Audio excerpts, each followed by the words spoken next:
todos, sejam bem-vindos. A gente vai hoje para a nossa segunda parte da aula. Na aula passada, nós ficamos faltando o último pilar, né, da fé, e o Cher vai partir dele, é o sexto pilar. Na semana que vem, eu estou prevendo fazer uma revisão rápida, passar por essas duas aulas e partir para a vida do profeta, né, o nascimento dele, algumas histórias que envolvem o nascimento dele, e a história um pouco, né, do contexto daquele período. E hoje nós vamos ter, além desse pilar, um pouco desse período pré-islâmico, né, um pouco da história da Kaaba, e a aula é com o Cher hoje, tá bom?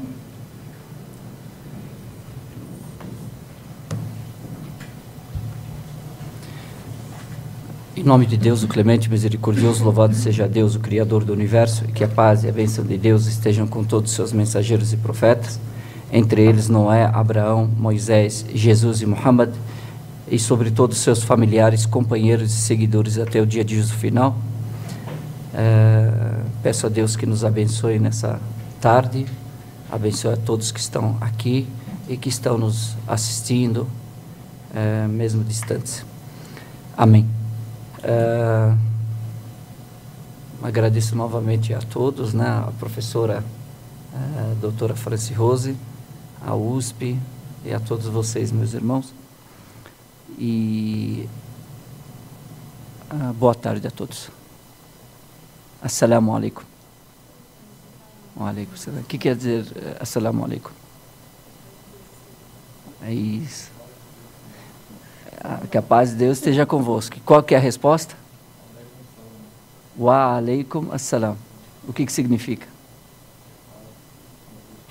Também.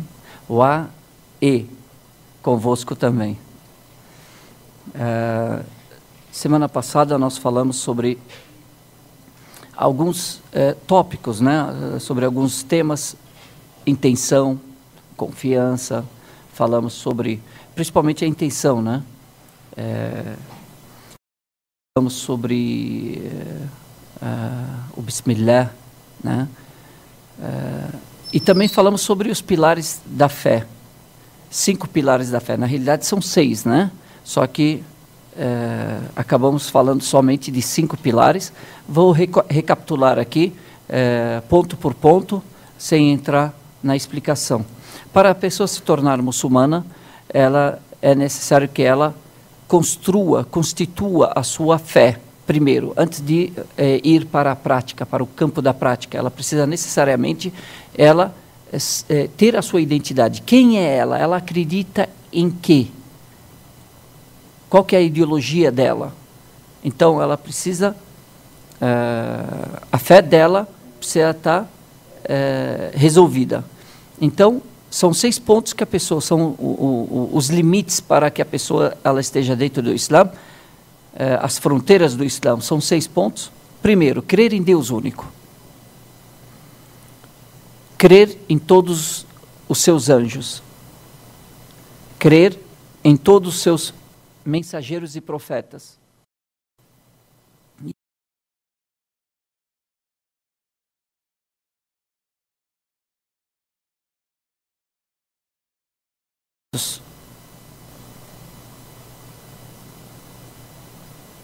Certo?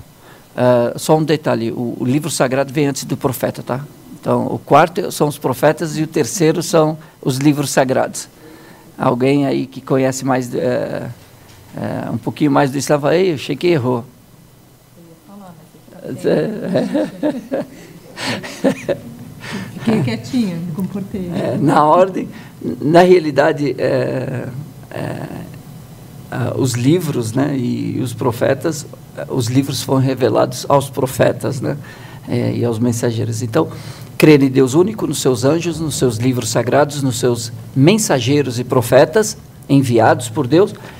Crer, e o quinto, crer no dia de juízo final, que existe vida depois da vida terrena, existe uma vida e vida eterna num outro plano, só Deus sabe onde será, e acreditamos em paraíso e inferno, né? Nós explicamos sobre isso. E agora entramos no sexto ponto. Alguém tem alguma pergunta, como ficou muito apertado semana passada? Alguém tem alguma pergunta sobre sobre os 5 pilares que nós citamos? Não? Tudo bem. Então, o 6º pilar é crer no destino. A palavra é simples, mas o significado, quando nós entramos na explicação, ela leva um pouquinho mais de tempo. Crer no destino, muita gente fala, maktub, né? Maktub significa, em árabe, significa escrito, tá escrito. Na realidade, para nós, muçulmanos, o destino divide-se em 2 partes. A primeira parte é aquela que o ser humano não tem influência sobre ele, ou sobre ela, né? Essa parte, o ser humano não tem influência. Como, por exemplo, o dia que eu nasci. Não fui eu que escolhi o dia que eu nasci.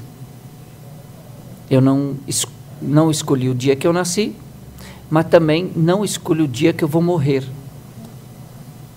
Eu não escolho. São coisas que não estão nas minhas mãos e eu não tenho como interferir nisso. Nascer do sexo masculino ou sexo feminino. Não fui eu que escolhi. Isso foi escolhido por mim. Por mim, quer dizer, Deus escolheu por mim isso. Não fui eu que escolhi isso. Ser alto ou baixo, isso está nas mãos de Deus. Ser louro ou moreno, tudo isso está nas mãos de Deus. Não fui eu que escolhi isso para mim. Então, essa parte eu não tenho interferência quanto a ela. A outra parte, onde o ser humano ele tem influência sobre o seu destino... Tem uma coisa... Pode completar? Fica à vontade. Tem uma dúvida que as mulheres sempre perguntavam, né? Mas o destino... Não foi eu que escolhi o dia que eu nasci. Mas se eu marco uma cesariana, foi o médico que escolheu junto comigo. Qual é a interferência aí quando se marca uma cirurgia, né? O recém-nascido não escolheu. A gente está dizendo da pessoa, do dia que ela nasceu. Ela não escolhe. Eu não escolhi o dia que eu nasci. Então, no meu destino, eu estou... Então, quando a gente fala o dia que nasceu, o dia que morreu, da própria pessoa, eu, no meu destino, eu não tenho interferência sobre esse ponto. Então, o recém-nascido não escolheu nascer em tal dia, ele não chegou e falou, não, nesse dia eu estou ocupado, tem reunião. Né? O recém-nascido, ele foi escolhido isso, alguém escolheu por ele isso. Então, eu não escolhi. A própria pessoa ela não escolheu interferir no seu destino.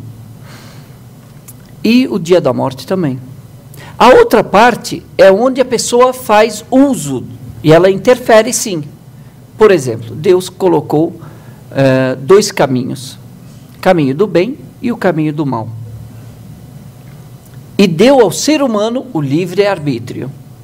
E aqui, o uso do livre-arbítrio, boa tarde, está nas mãos desse ser humano. Então, nas minhas mãos, eu tenho a livre escolha, o livre-arbítrio, de escolher entre seguir o caminho do bem ou o caminho do mal. Bem resumido, né?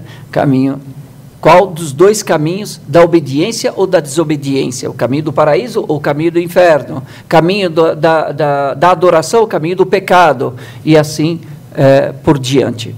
Então, eu tenho 2 caminhos e na hora da bifurcação, né, na hora da escolha, Deus me deu algo chamado livre-arbítrio, livre escolha, e a partir dessa livre escolha, eu posso fazer uso. Isso, Satanás também teve. Os anjos não têm o livre-arbítrio, lembram disso? Então, os anjos, eles só obedecem a Deus, eles não têm o livre-arbítrio, então não tem como dizer um anjo desobediente, não existe anjo desobediente, só existem anjos obedientes, anjos adoradores a Deus, que obedecem a Deus em tudo.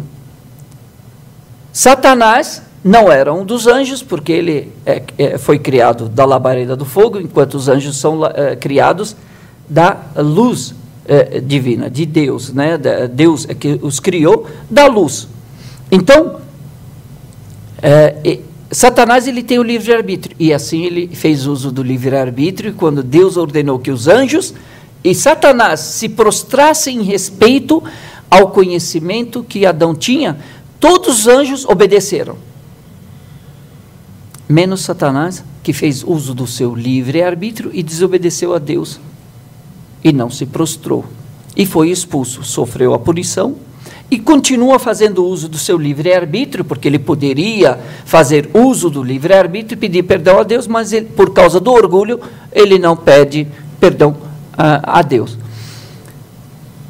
Então, eu como ser humano, eu tenho o livre-arbítrio de escolher entre o bem e o mal, entre seguir o caminho do bem e o caminho do mal. Deus no Alcorão Sagrado, ele diz, "Wa nafsin wa ma sawwaha", e a alma e o ser que ele criou, فَأَلْهَمَهَا فُجُورَهَا وَتَقْوَاهَا, deu-lhe a noção, né? Deu-lhe, mostrou os dois caminhos, فَأَلْهَمَهَا فُجُورَهَا وَتَقْوَاهَا, lhe mostrou a obediência e a desobediência, deu noção para esse ser humano, colocou dentro dele essa noção de bem e do mal. وَنَفْسٍ وَمَا سَوَّاهَا فَأَلْهَمَهَا فُجُورَهَا وَتَقْوَاهَا قَدْ أَفْلَحَ مَنْ زَكَّاهَا, bem-sucedida aquela pessoa que rega, né, a semente do bem. وَقَدْ خَابَ مَنْ دَسَّاهَا, e mal-sucedido, uma pessoa fracassada, aquela que semeia ou que rega a semente do mal. Então, Deus colocou para o ser humano e mostrou para ele e disse, siga o caminho do bem, não siga o caminho do mal. E aí fica por conta de cada pessoa, de obedecer ou não. Porém, enquanto nós temos vida, um suspiro de vida, Deus deixou as portas do perdão abertas. Enquanto a pessoa estiver no caminho do mal e ela decidir, fala, não, eu fiz muito pecado nessa vida, tal, eu vou pular para outro caminho, não, eu vou me arrepender, eu vou mudar de caminho. Ela continua, ela pode pedir perdão a Deus, se ela for sincera, lembram que a gente falou das 3 condições para a pessoa se arrepender, né, o arrependimento. Primeiro, que ela se arrependa de ter cometido o pecado. O segundo, de parar de praticá-lo, se ela estiver praticando no presente, e ter intenção sincera de não voltar a cometê-lo no futuro. Então, aqui, o seu perdão, ele é aceito por Deus. Por quê? Porque existe, de fato, sinceridade. Existe o pedido verdadeiro de perdão. Então, e a pessoa também do outro caminho está indo muito bem na obediência, achou que nunca fez nada, nunca sentiu o gosto da desobediência, fala, não, eu vou dar uma visitada no outro caminho, né? Andar um pouquinho por aquele caminho, ver como é que é e tal. Da mesma forma como, enquanto tiver um suspiro de vida, e a pessoa ela tem um livre-arbítrio, enquanto ela tiver consciência, ela pode pular de um caminho para outro. A essência na religião islâmica é a consciência. A consciência, lucidez e consciência. Consciência por quê? Por isso que a criança ela não é passível de punição. Por quê? Se ela não atingiu a puberdade, ela não atingiu a maturidade de consciência, ela não é passível de punição. Ela não atingiu a maioridade. E a maioridade dentro da religião islâmica é na puberdade, tanto do homem quanto da mulher. Essa é a nossa maioridade. E aí ela atinge realmente a maioridade de recompensa e de punição também, juridicamente também, legalmente. Num Estado islâmico. Por quê? Porque ela já tem consciência. Então, a consciência é que conta. E por isso que para a pessoa ser muçulmana, ela precisa ser consciente. Uma pessoa com deficiência mental, né, que impeça com que ela identifique e separe as coisas, o que ela fizer, ela não é passível de punição. Por quê? Porque a pessoa que está doente, a pessoa que está dormindo, a pessoa que tem deficiência mental, que impeça que ela tenha consciência, essa pessoa ela não é passível de punição e ela está isenta perante a lei, a lei islâmica. Então, a consciência é muito importante. Por quê? Porque, como nós dissemos, né, a questão da intenção, né? As ações são de acordo com as suas intenções. Então, aí pergunta-se, e o suicida? Ele escolhe ou não escolhe o dia que vai morrer?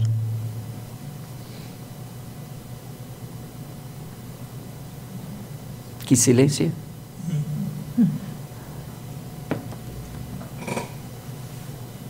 Vou dar uma incentivada. Eu tenho uma bala de café aqui. E é boa. Né? Não vou fazer propaganda, né? Quem escolhe o dia é o líder dele. Ele escolhe fazer o suicídio. O que uma bala não faz, né? Que uma bala não faz. Escolhe fazer o suicídio, não escolhe o dia. Ele acha que fazendo o suicídio ele vai ser um mártir. O suicida normal. Explica melhor. Se você puder falar no microfone. Isso. Fernanda, nossa passeadora. Ele escolhe que quer ser um mártir. Tem que estar no verdinho. Tá funcionando. Ele escolhe que quer ser um mártir, mas quem escolhe o dia é o líder de onde ele está. Da comunidade. Esquece. Você está falando de o suicida normal. Eu estou cheio dessa vida, vou me matar. Não, ele não escolhe o dia. Ele escolhe a situação. Ele escolhe a situação. Se o dia é amanhã ou depois, ele já está sem consciência. O suicida, na hora do ato, na hora do ato, ele escolhe o dia que ele vai morrer ou não? Não. Sim ou não? Sim. Ele disse não. Quem acha que sim, levanta a mão. Ele escolhe, mas não é Deus quem decide se a folha da... Quem acha que não, levanta a mão. Eu já vou... Quem acha que não, levanta a mão. Quem não perdeu nada e não quer achar nada, levanta a mão.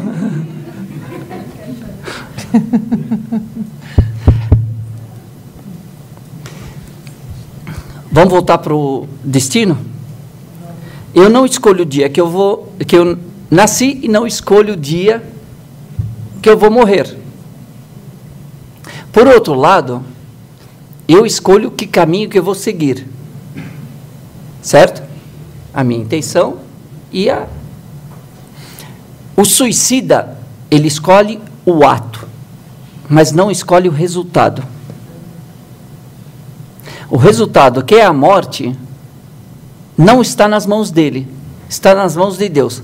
Pode ser que Deus tenha escrito para ele, determinado que nesse dia ele vai morrer, e coincida o destino do ato dele com o resultado, com o dia da morte dele. E pode ser que não.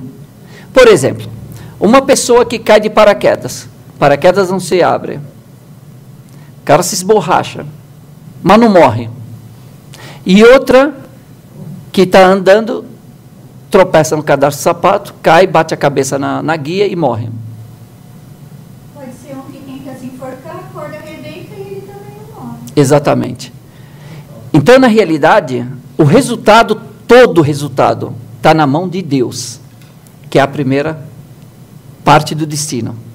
E o ato está nas nossas mãos. Então, o suicida, mesmo que ele morra, e amanhã, no dia de juízo final, ele não será questionado por que ele morreu tal dia. Ele será questionado pelo ato dele. Por que ele se desesperou, por que ele não teve confiança em Deus, Então, ele vai ser questionado pelo ato.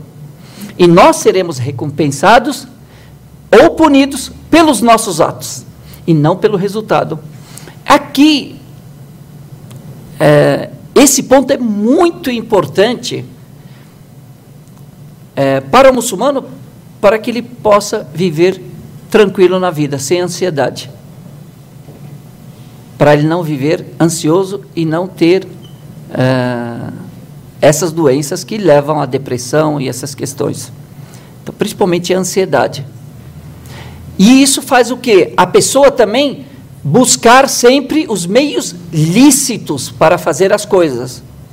Então, o que acontece? O desespero faz o ladrão achar que roubar o leva à riqueza.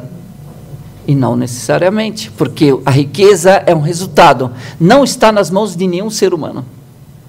É um resultado. Pode ser que ele roube e tenha dinheiro. E roube e não tenha dinheiro. E uma pessoa trabalhe honestamente e seja rica. Ou trabalhe honestamente e não tenha riqueza.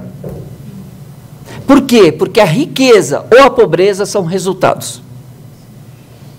São resultados. Tem um dos companheiros do profeta Muhammad, que a paz de Deus esteja com ele e com os demais profetas, Abdurrahman ibn Auf. Ele era muito rico na época, ele era um comerciante e veio reclamar certa vez com o profeta. Naquela época não tinha banco, né? E ele veio reclamar com o profeta. Ó, profeta, o que eu faço? Tudo que eu faço é abençoado, tudo que eu faço, e eu não tenho mais onde guardar dinheiro, e vem dinheiro, tudo que eu faço, vem dinheiro.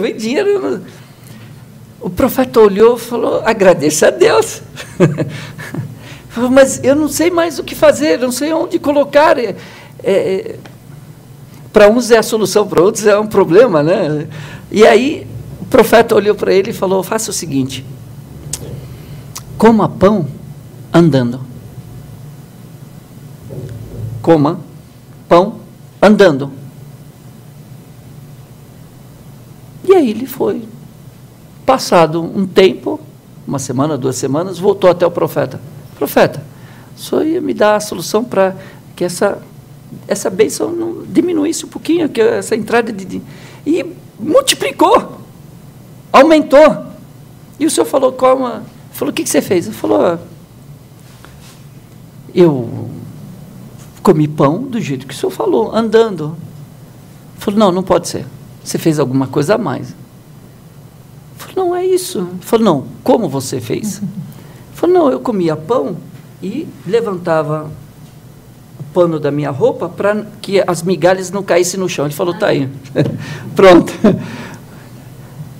Se ele tivesse deixado cair as migalhas no pão, pisaria numa bênção e ele perderia o direito a ela. E ele, já respeitando a bênção de Deus, não deixando com que as migalhas caíssem no chão, para não pisar nelas, para não desperdiçar, porque o desperdício é uma das formas da bênção ir embora, ele respeitando, Deus o abençoou mais ainda. O resultado não está nas mãos dele. Ele fez por onde? E Deus é que determinou esse resultado a ele ou não. Então, isso diminui muito da questão da ansiedade. Eu trabalhei honestamente. Não roubei de ninguém, acordei cedo, fiz a minha parte, agora eu estou tranquilo. Minha consciência está tranquila, agora está nas mãos de Deus o resultado. Qual que é a ansiedade? O que é a ansiedade? É querer as coisas antes do seu tempo. Fazer as coisas rápido, fazer a sua parte e a parte dos outros. Quando a gente fala de religião, é a sua parte e a parte de Deus. E a parte de Deus é de Deus e a sua parte é a sua parte. Deus falou para você ser obediente. Ele não falou chegue ao resultado. Deus não exigiu que nós chegássemos ao resultado. Deus ordenou que nós fizéssemos por onde? Honestamente, da forma como Ele ensinou. Pronto, eu fiz isso, agora eu entrego nas mãos de Deus. Eu comprei a passagem, saí com antecedência, rezei, pedi a Deus e segui meu caminho para o aeroporto. Se eu conseguir chegar ou não, o desespero de chegar ou não, não vai facilitar ou dificultar. Pelo contrário, o resultado é o mesmo. Chega lá, o avião atrasou ou o avião saiu mais cedo. Pronto. Fechou o aeroporto. Não vai ter mais voo. Neblina, chuva. E aí, o que acontece com o seu desespero? Foi em vão. Então, a religião, ela veio para tranquilizar a pessoa e fazer com que ela simplesmente pense em fazer a sua obrigação. E o que é de Deus, já que Ele prometeu, Ele fará. Então, a pessoa não se preocupe com a parte que não está ao seu alcance. E faça aquilo que está ao seu alcance somente, para que ela não viva em ansiedade, não viva em depressão por aquilo que não foi alcançado e que foi muito desejado. Isso é uma das formas da pessoa vivendo assim. Se ela crer nisso, o muçulmano crer nesses 6 pontos, ele se torna muçulmano de fato. Muçulmano na identidade, muçulmano na fé. Agora ele sabe que caminho que ele vai seguir. Antes de seguir, é necessário escolher que caminho eu tenho que escolher, planejar. E aqui esses 6 pontos mostram todo o caminho que a pessoa ela vai seguir em sua vida. Mas não basta isso. Por quê? Porque não basta eu crer. Eu também tenho que fazer. Esse é o equilíbrio da vida. Aqui está a felicidade, o caminho da felicidade, da tranquilidade, entre o equilíbrio de você crer, de você acreditar e você fazer. Coerência. Essa é a coerência entre o que você fala e aquilo que você pratica. Lógico, nós somos seres humanos e nós temos falhas. É que as falhas não podem ser muitas, para que não haja um desequilíbrio muito grande entre essas duas partes. Eu creio em Deus e faço tudo contra Deus. Desobedeço a Deus em tudo. Não existe coerência. Eu creio em Deus, mas eu carrego, só por garantia, eu carrego uma ferradura, carrego trevo de 4 folhas, carrego uma nota de $1, carrego lentilha, carrego romã, carrego... Está tudo ali? É tudo naquela bolsa lá. Se você crê em Deus, então existe uma incoerência, existe um desequilíbrio. Porque, e não posso, lógico, não posso deixar de olhar todo dia de manhã o horóscopo, né? E de vários jornais, né? Não pode. Então, isso é contraditório, existe uma incoerência. Se você acredita em Deus, como que você acredita que a cartomante ou o trevo de 4 folhas ou $1 é que vai trazer riqueza para você? O Islã ele vem para libertar as pessoas da escravidão, da superstição, da escravidão de umas às outras, libertar a mente dela. Libertar a mente dela.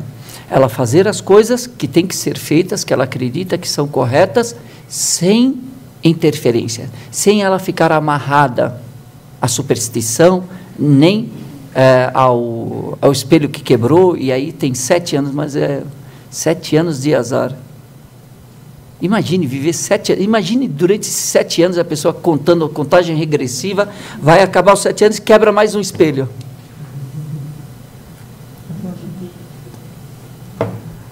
Diga. Uma pergunta sobre o suicida.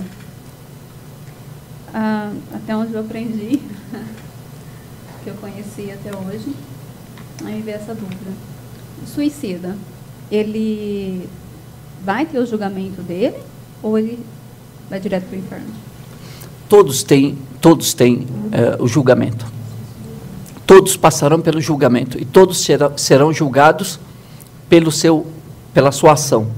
Mesmo aqueles que entrarão eternamente no inferno serão julgados, porque Deus é justo.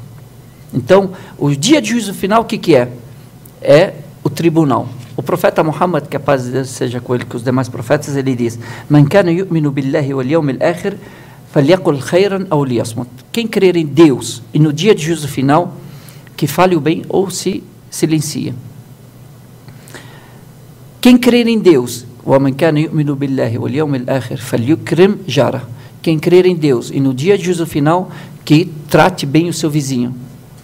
وَمَنْ كَانَ يُؤْمِنُ بِاللَّهِ وَالْيَوْمِ الْآخِرِ فَلْيُكْرِمْ ضَيْفَهُ. E quem crer em Deus e no dia de juízo final, que trate bem do seu hóspede, da sua visita. Nos três, lógico, são boas maneiras que o profeta está nos ensinando, a religião, né? Nos ensina as boas maneiras, bom comportamento, como é que a pessoa age socialmente, como é que ela deve ser um exemplo na sociedade. Mas ele diz, quem crer em Deus e no dia de juízo final, preste atenção, são dois, dos 6 pilares, ele citou só 2, quem crer em Deus e no dia de juízo final. Por quê? Porque esses são muito fortes. Por quê? Onde quer que você esteja, se você crer nesses 2 pontos, você vai dizer, eu creio que existe um tribunal, e eu serei apresentado a esse tribunal. E eu creio no juiz que vai me julgar um dia, e ele está comigo onde quer que eu esteja. Então, se eu tiver sozinho, no meio do deserto, e puder fazer um pecado, e eu crer nesses 2 pontos, eu vou pensar 2 vezes, porque as pessoas não estão vendo, mas o juiz, eu creio que existe um juiz, ele está me vendo. E eu acredito que eu serei apresentado a um tribunal. E essa minha ação hoje, ela será apresentada nesse tribunal e eu serei julgado, que é o dia de juízo final. Então, não necessariamente eu faço isso por causa dos meus pais, das pessoas, da polícia, tal. Eu faço isso de consciência, por isso que é a questão da consciência. Eu me comprometi com o meu juiz e estou comprometido com o dia de juízo final. Crer em Deus e no dia de juízo final. Então, todas as pessoas, inclusive o suicida, ele será apresentado no dia de juízo final, nesse tribunal, e será julgado por Deus, o juiz, que é o justo para nós muçulmanos, e todos serão, por que você fez isso? E serão pesadas as suas. Existe uma divergência quanto à questão ele ficará eternamente no inferno ou não. Isso há uma divergência, né? Entra direto no inferno, e pode ser que pague, e depois seja... porque depende o porquê também que ele se suicidou. Ele foi acometido por uma doença. Essa doença impediu que ele tivesse consciência do que ele estivesse fazendo, ou não, né? Perdeu a consciência, perdeu a lucidez, ou não, ele fez premeditadamente, porque ele estava endividado, ou vergonha, ou honra, ou alguma coisa. Tudo isso será colocado no dia de juízo final. Eu tenho só a aparência, o externo. Eu não tenho o que está dentro do coração da pessoa. Eu não consigo julgar. Essa pessoa vai para o inferno ou vai para o paraíso. Mas eu posso julgar o ato dela. O suicídio leva ao inferno. A caridade leva ao paraíso.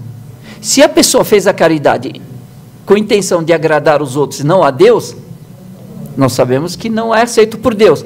Mas eu não tenho como saber da sua intenção, ou você saber da minha. Se eu estou dando por caridade mesmo, por sinceridade, ou só para agradar os outros que estão me vendo. Então, as intenções são pessoais, individuais. E Deus é que sabe dessas intenções. E Ele que julgará cada pessoa. Eu só tenho o externo. Então, eu não posso falar, fulano vai para o inferno ou fulano vai para o paraíso. Não. Mas tal ato leva para o paraíso, tal ato leva para o inferno. Está claro? É que você ficou parado olhando. Não. Se Deus quiser, vai para o lado bom. Como que fica dentro da tecnologia hoje, né? E quando se diz, por exemplo, o senhor disse o sexo, né? Meu Deus. Então, hoje nós temos dentro desses laboratórios que dizem que há, por exemplo, a escolha, né? Essa escolha do sexo. Os pais podem programar, eu entendi, o ato os pais programam, dentro desse raciocínio? Sim. Seria, então. Sim. Então, mesmo com a tecnologia, essa programação feita pelos pais e tal, quer dizer, é o ato que é programado, é o ato, mas Qual deles vai o vingar? nascimento, o sexo, Isso é ciência, e a religião ela abriu Sim, eu sei, a parte da ciência. Tá, o que tiver na mão do ser humano, se ele tem como chegar a isso, ele pode fazer, porque Deus é que libertou. Não está fora disso. Não está. Não, eu sei que toda ciência, toda tecnologia, realmente ela está abençoada por Deus, obviamente, né? Sim, se ela for usada para o bem. Sim, obviamente, né? Então nós temos amor por bem. Então quer dizer que é esse raciocínio mesmo. Sim, é isso aí. O que acontece? A pessoa não escolheu nascer. O fruto dessas pesquisas, nasceu um homem, nasceu um menino, nasceu uma menina. Ele não escolheu. O próprio recém-nascido não escolheu. Pode ser que os pais tenham escolhido, Deus escolheu, mas na realidade, no final, é Deus que escolhe. Por quê? Porque no final, por mais, se Deus não permitiu, a pessoa vai. Por exemplo, hoje você tem tanta tecnologia, uma mulher fértil tenta ter filhos e não consegue. E outra, de repente, era estéril, dada como estéril, que não pode, não sei o que lá, e de repente, esses dias, anteontem, visitando uma pessoa, e ele tem um exército de filhos, né? E ele falando assim, parabenizando, né, que ele teve mais um filho, tá? Ele falou, fizemos de tudo para não ter filho, laqueadura, tudo, não sei o quê. Ele está abismado, os médicos estão abismados, não era para ter filho, a esposa não era para engravidar, engravidou. Então, destino, acabou. O resultado, não importa. Se Deus vai tirar um filho da rocha, vai tirar filho da rocha, não importa. Vai acontecer, vai acontecer. Aquilo que Deus determinou, de uma forma ou de outra. Nós acreditamos muito nisso, né? Nessa questão. Lógico, associado sempre a fé associada à razão. Uma não está desassociada à outra. Nós não funcionamos somente com a fé. Não. Sempre. A ciência, ela não está desassociada à religião islâmica. Não. Elas caminham juntas. Só que as regras, as normas divinas é que delimitam, né? Regram a ciência. Por quê? Porque a ciência é igual ao revólver. Sim. Pode ser usada para o bem ou para o mal. Igual a faca, igual ao carro, igual à mão, igual à língua. Então, a religião, ela vai fazer o quê? Dentro desse limite, ela vai colocar os limites e vai colocar as regras e as normas. Pois não. O destino está escrito. Sim. Pode mudar a escrita pode mudar? O destino está escrito, essa escrita pode mudar? Não, aquilo que Deus estabeleceu não muda. O que pode mudar, por exemplo, Deus determinou para mim que durante a minha vida toda eu vou ganhar R$1 milhão. Minha riqueza será de R$1 milhão. Se eu trabalhar 24 horas ou não trabalhar nem um pouco, esses R$1 milhão vão vir. De uma vez, parcelado, não sei como, não sei em que momento da minha vida. Não é o nosso caso. Se eu estiver deitado na minha cama, com certeza vai abrir um buraco no céu e vai cair esse R$1 milhão. Quer dizer, Deus vai dar um jeito. Então, vai chegar. A questão é, eu trabalhei honestamente ou não? Eu fiz por onde ou não? Se eu trabalhei honestamente, esse R$1 milhão vai chegar com bênção. Aqui a bênção é o diferencial. Pode render mais ou render menos. Pode ser que ele seja mais do que suficiente para mim e pode ser que seja de menos para mim. Pode ser que não tenha bênção nenhuma. A forma como eu vou conquistar. Tem um sábio, que é uma das 4 escolas da jurisprudência islâmica. Pergunta online. Pergunta online. Então, tem um sábio chamado Ahmad ibn Hanbal. Certa vez ele visitando uma aldeia, e os alunos estavam esperando ele, né? E ele chegou depois da oração, as pessoas estavam saindo da mesquita e tinha um grupo de alunos esperando ele. E aí tinham o cavalo e ele veio um garoto e falou: eu seguro para o senhor o cavalo, né, com a cabresto, é isso? Como é que fala? É cabresto? A rédea. A rédea. E enquanto o senhor dá aula, né? E aí foi, deu aula, quando saiu, encontrou o cavalo lá, mas sem a rédea. E aí ficou aquele constrangimento dos alunos, como o sheik vem lá de longe, de outra aldeia, e roubam ele, né? E aí um dos alunos foi até o mercado, né, para comprar. E aí viu um garoto lá vendendo,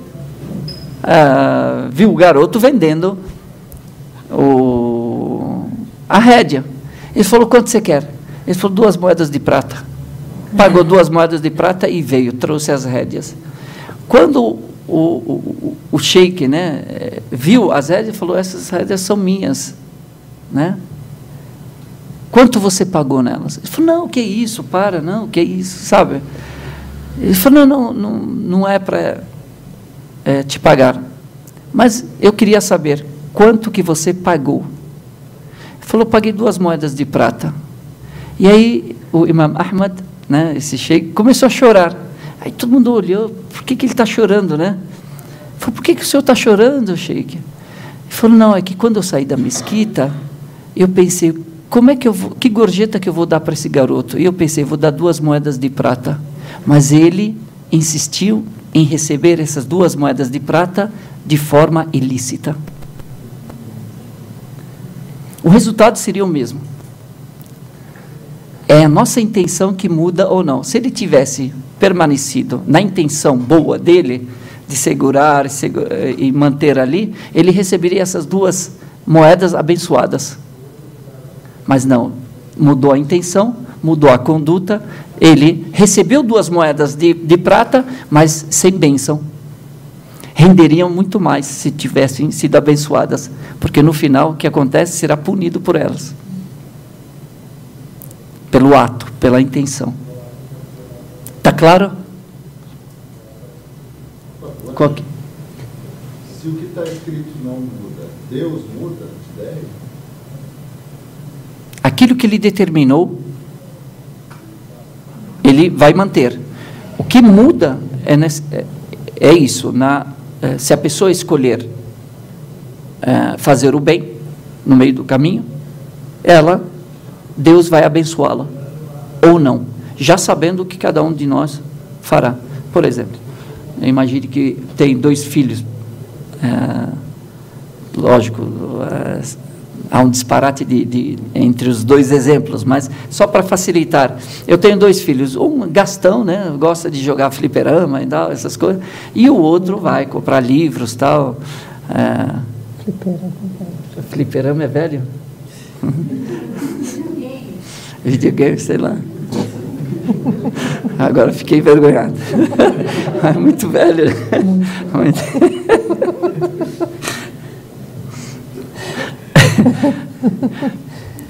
Vai gastar. E aí, é que eu tenho mais de meio século, né? Não tenho meio de século. Não tenho. Calma. E aí, não, eu envelheço também. Eu sou justo, eu dou para cada um a mesada, né? E falo para cada um deles: usem para o bem, não usem para o mal. Olha o que vocês vão fazer com esse dinheiro. Mas já mais ou menos sabendo o que cada um vai fazer com o seu dinheiro, né? Então, Deus não muda de ideia. Ele somente recompensa ou não, abençoa ou não as suas escolhas. Se elas forem boas, abençoadas, se não, porque Ele deixa o livre-arbítrio para nós escolhermos. Pergunto, talvez pelo exemplo do 1 milhão, né? Uhum. Está escrito que eu vou ganhar 1 milhão. Vou ganhar 1 milhão durante a minha vida, mas ele pode mudar de ideia e... Não, eu quero que ele ganhe 2. Não, porque isso já é determinado aos 4 meses lunares de gestação. Quando a pessoa passa a ter vida independente, uma alma passa a ser não dependente mais da mãe, mas passa a ser um outro indivíduo quando é soprada vida nele, aos 4 meses lunares, 120 dias, aqui é determinado para ele quanto tempo ele viverá e a sua riqueza. Mas aí existe um papel na oração, a gente convence Deus a mudar de ideia? Não, nesse aspecto não. Não, você não faz Deus mudar de ideia, você faz Deus te abençoar ou não. Se você reza, a sua escolha de adorá-lo, Ele te abençoa. A sua escolha de fazer um pecado, você só está falando, Deus, me puna ou me recompense. Ele simplesmente está deixando você escolher, e você, de acordo com as suas escolhas, Ele te recompensa ou não. Deus disse, faça o bem e será recompensado, faça o mal e você será punido. Questão de recompensa e punição. Simples. Uhum. A Tá questão da Vanessa lá de João Pessoa é assim, na teologia islâmica, como que a teologia ela entende a questão da eternidade para os radicais muçulmanos que se suicidam? Como é que é? De novo. Como é que, por exemplo, vou dizer como ela escreveu, a teologia islâmica entende a questão da eternidade para os radicais muçulmanos que se suicidam? A eternidade é para todos, tanto no paraíso quanto no inferno, mas existirá uma vida eterna depois dessa vida. Então nós falamos que existe um nada, depois existe uma vida temporária dentro da barriga da mãe, né, dentro do útero da mãe, depois tem uma vida temporária na vida terrena, aqui na terra, depois a vida do túmulo, que também é uma vida temporária, e depois a ressurreição. Todos os seres humanos serão ressuscitados para o dia de juízo final, e essa vida, no paraíso ou no inferno, ela será eterna. Para todos. Está claro? Está claro. Está claro, Vanessa? Ela vai dizer que sim. Pois não. Gostaria de saber o que é ser muçulmano. O que significa muçulmano? Muçulmano islâmico ou muçulmano são a mesma coisa, né? O islâmico é o que pratica o Islã, e muçulmano, em árabe, muslim, é aquele que está em paz, que está entregue, que se entrega, muslim, que está em paz, que se entrega a Deus. Por isso que a gente fala que todos os profetas eram muçulmanos. Todas as pessoas adoradoras a Deus, monoteístas, eram muçulmanos. Adão era um muçulmano. Por quê? Porque todos eles eram entregues a Deus. Eles se entregavam, eles se submetiam, né? A palavra submissão aqui no Ocidente ela é dura, submissão, tal. Para nós é uma palavra, ela é positiva. No Ocidente, né, ela é pejorativa, que, ela na verdade, tem uma negativa. No árabe é entrega o sentido correto, não é submissão, né? Acho que a tradução, porque submeter, era uma conversa que eu tive com a professora Aida Hanani Ramezá, que é uma professora aposentada da USP, que ela dizia que a palavra do árabe corretamente seria entrega, e não submissão, porque a submissão, ela sempre, para o português, quando a gente vai traduzir para o português, a submissão tem uma coisa de que você está obrigando o outro a fazer. A entrega é alguma coisa que você faz pelo coração, e não pela imposição. Então, há uma diferença no português. Então, as traduções, de certa maneira, elas acabam sendo equivocadas. Então, quando eu abro a minha tese de doutorado, eu abandono a ideia de submissão e adoto a ideia de entrega e faço distinção na língua portuguesa.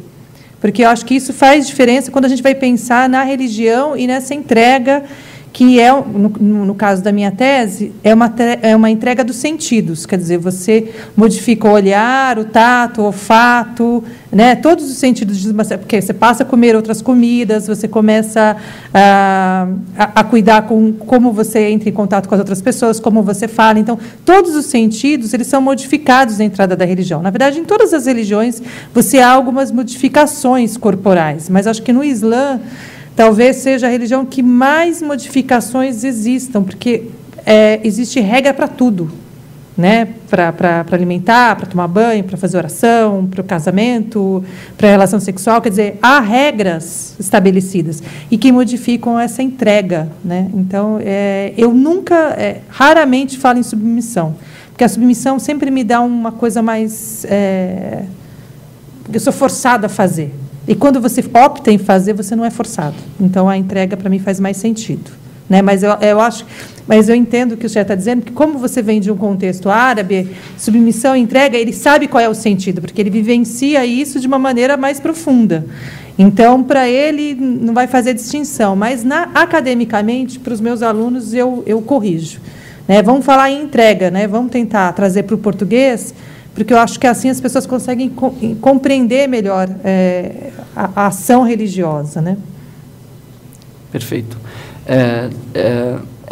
Então, essa questão da submissão para nós, ela tem um pouquinho, doutora Franci, tem um pouquinho de submissão, sim. Por quê? A entrega, ela é voluntária, e muitas vezes nas questões agradáveis, mas você se submete. Essa é a diferença, né? Uhum. Não tem a conotação de que alguém está me forçando. Não, eu estou me submetendo a essas, mesmo que elas sejam desagradáveis. Elas não sejam muito agradáveis. Essas leis, por exemplo, todo mundo está fazendo certas coisas e eu tenho que me submeter à lei de Deus, de não fazer, mesmo que todo mundo esteja se divertindo lá, mas eu não posso fazer. Mesmo que seja desagradável, mas eu me comprometi a isso, então eu me entrego e me submeto a essas leis, porque ninguém está me obrigando, mas é escolha minha. Então, nas questões agradáveis e desagradáveis, que não são tão legais, mas eu tenho que fazer, porque é um comprometimento que eu tenho com a minha religião, com a minha consciência. Eu escolhi esse caminho e sei que, no final, o resultado será bom. Então, o muçulmano é essa pessoa entregue. O muçulmano é aquele que se entrega a Deus, que se entrega às leis, que se entrega à fé, que se entrega, mas não é só inconscientemente, conscientemente. Então, a definição de muçulmano a definição de Islã é entrega total e voluntária a Deus único. Entrega total. Não existe até página 20. Não, é total. Quando eu me comprometo, é total. Mesmo que eu fale no meio do caminho, mesmo. Mas a intenção é que seja total. E voluntária, não imposição, porque Deus no Alcorão Sagrado diz: não existe imposição quanto à religião. La ikraha fid din. Está claro?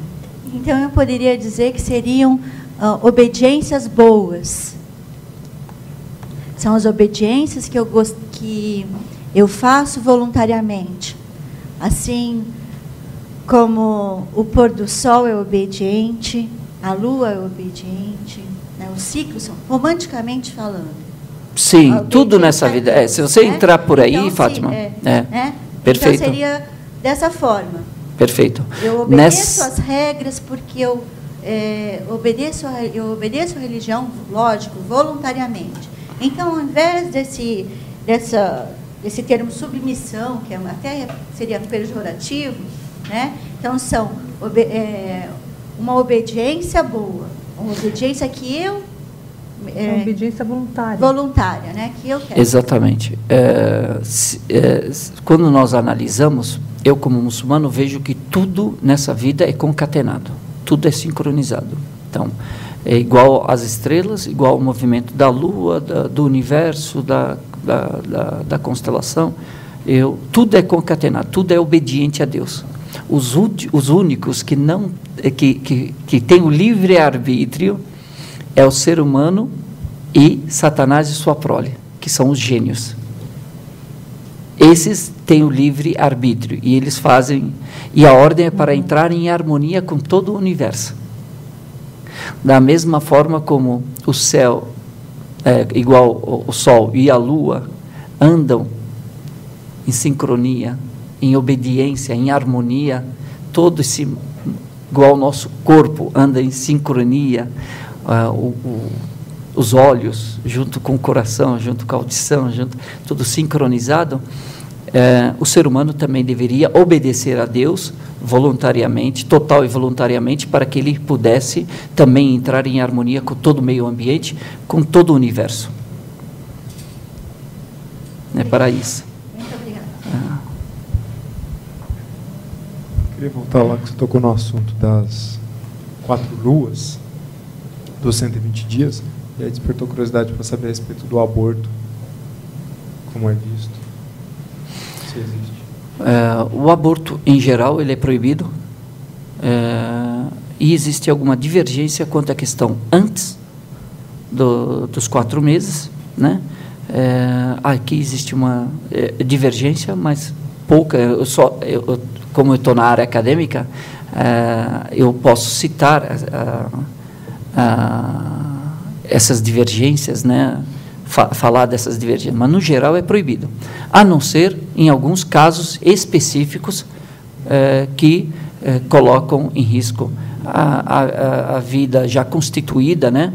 Então existe uma regra de jurisprudência que diz que a vida constituída, a regra já constituída, ela tem prioridade à vida possível, né? Então eu não posso colocar uma vida possível colocar em risco a vida já constituída, perfeito? E assim por diante, tem algumas, mas no geral o aborto ele é proibido, né, tendo as suas exceções, perfeito? Mas é uma questão, só para complementar, do ponto de vista acadêmico, que a gente não pode se furtar a discutir, porque a gente tem, na questão do aborto e outras questões, por exemplo, o senhor acabou de dizer, só é vida no Islã a partir de 120 dias. Então, isso não quer dizer que haviam grupos, por exemplo, sociedades, você pode perguntar de vários livros de algumas feministas, que vão relatar histórias de casos de mulheres que faziam aborto antes desses 120 dias. Porque considerava-se que, se a vida só acontece a partir dos 4 meses, então, se fizesse o aborto antes desse período, não era crime ou não era uma coisa desejável.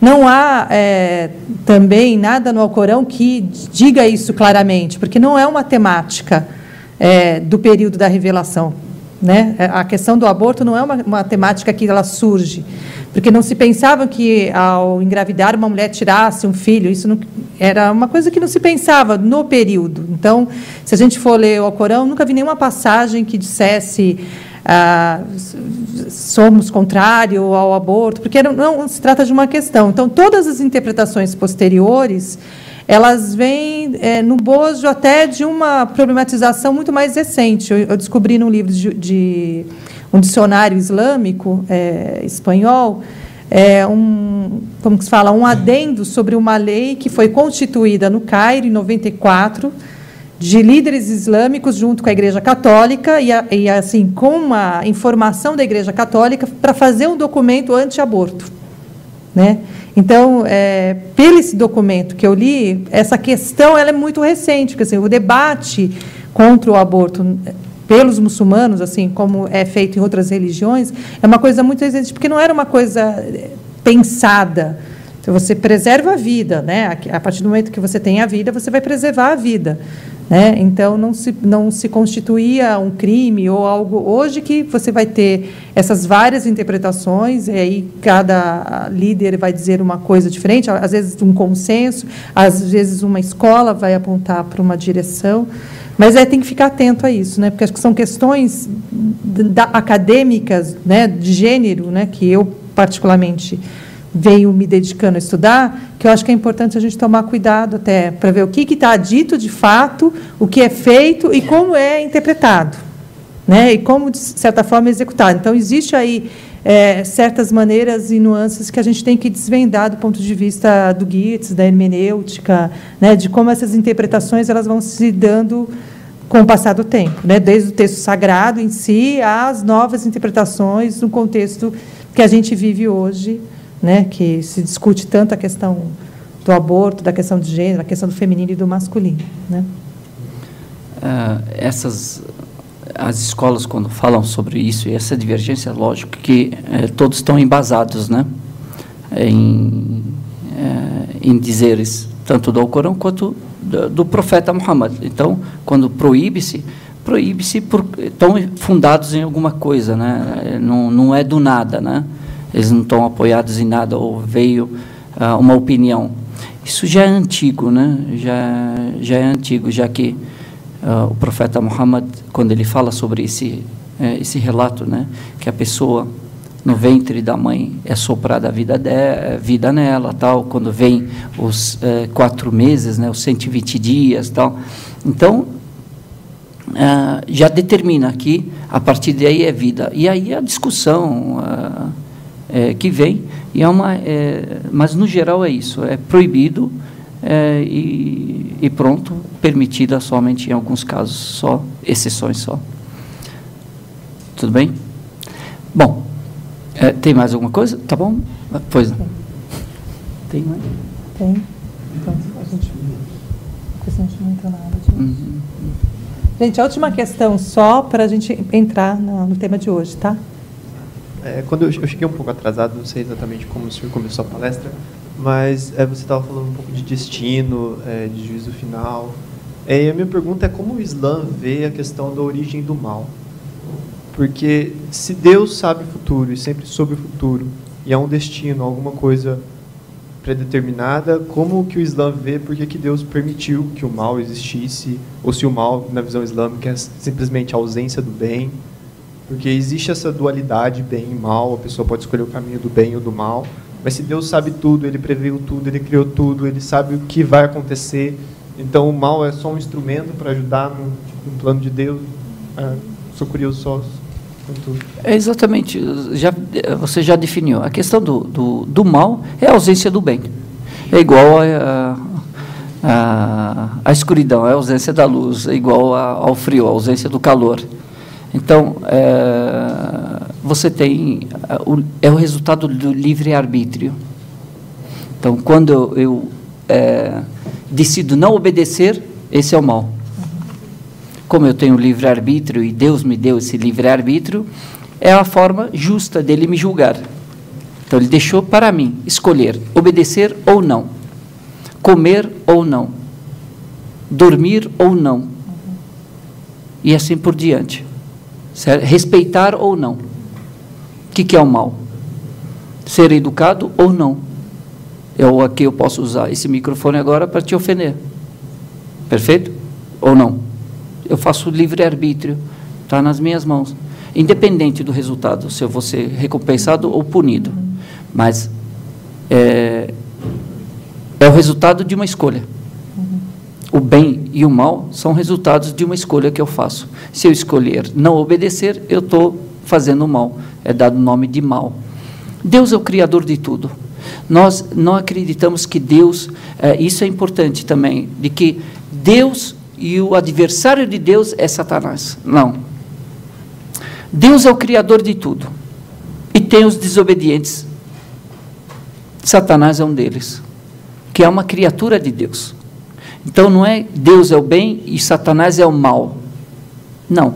Ele era do bem, porque ele escolhia fazer o bem, até que ele escolheu não fazer o bem. Então, ele fez o mal. Então, a gente dá nome às coisas, mas, na realidade, são uma de duas escolhas. É o resultado da nossa escolha, só isso. Está claro? Filosofei demais?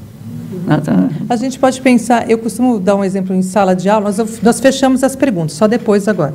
Mas só para dar um exemplo, né? Em sala de aula, eu costumo dar o exemplo dos meus... Eu tenho 3 filhos. Então, embora a educação que eu dê seja a mesma, para cada um eu dou de forma diferente, porque cada um compreende de uma maneira diferente. Então, o livre-arbítrio está muito...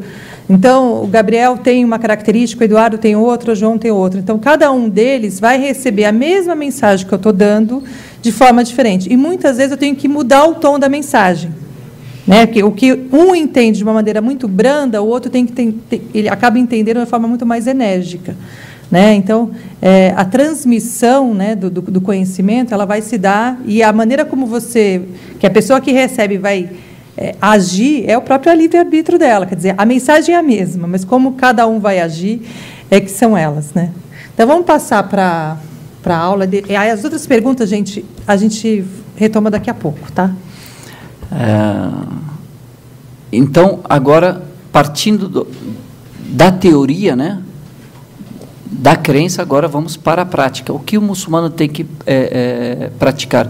Muitas vezes a gente ouve, né, qual a sua religião? Eu sou católico não praticante. Qual a sua religião? Eu sou judeu não praticante. Qual a sua religião? Eu sou ateu não praticante. É o ateu que acredita em Deus, né? O que jura por Deus, que não existe Deus.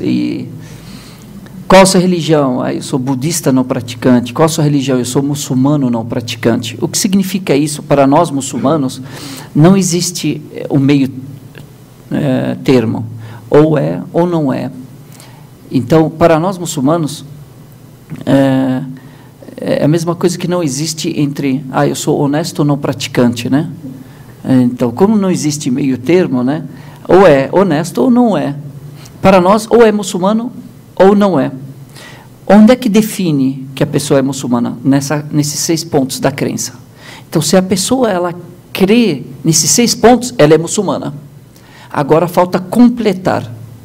Eu sou muçulmano na carteirinha, na identidade. Agora falta eu confirmar isso na prática. E a primeira prática ali quando eu falei, crer em Deus único, aqui é a prática, é verbalizar isso, testemunhar que Deus é único e que Moisés, Jesus, Muhammad são mensageiros de Deus. Então, a partir daqui, é o primeiro passo que é a fala, né? Mexer a língua. Né? Então, é o primeiro passo da prática. É confirmar a crença. E eu acredito, agora eu falo. Não é necessário sair batendo de porta em porta. Não. A pessoa faz entre ela e Deus, ela pode fazer isso, ela pode estar onde ela quiser, ela não precisa falar para ninguém. As pessoas fazem isso como testemunho, né? A chamada de shahada, da entrada no Islã, de aceitar o Islã, de adotar o Islã.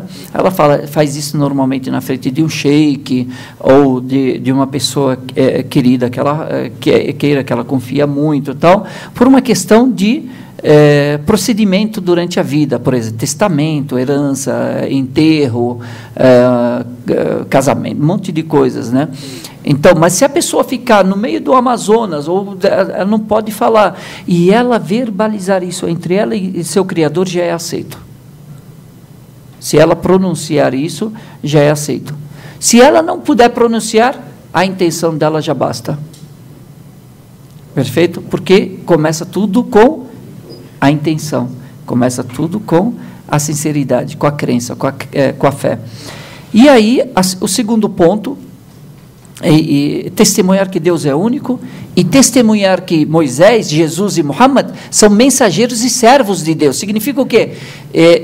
Deus é único e tudo que além de Deus é mensageiro, é criatura, são criaturas de Deus. Certo?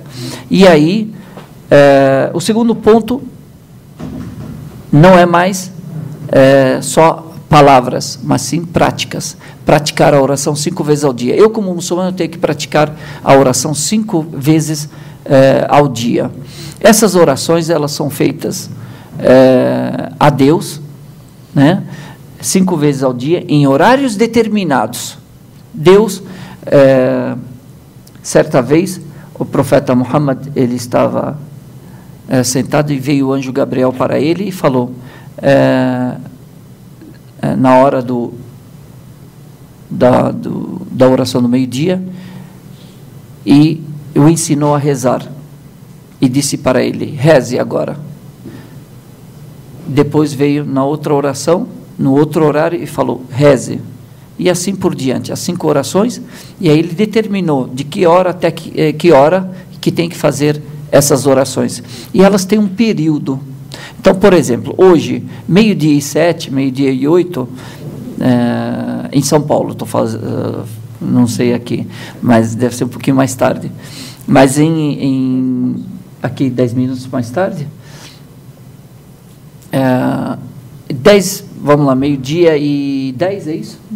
12h10 entra o horário do meio-dia, horário da oração do meio-dia. Vai até as 3 e... Aqui é 3h30? 3h34. 3h34. 14, 13h34. Tá.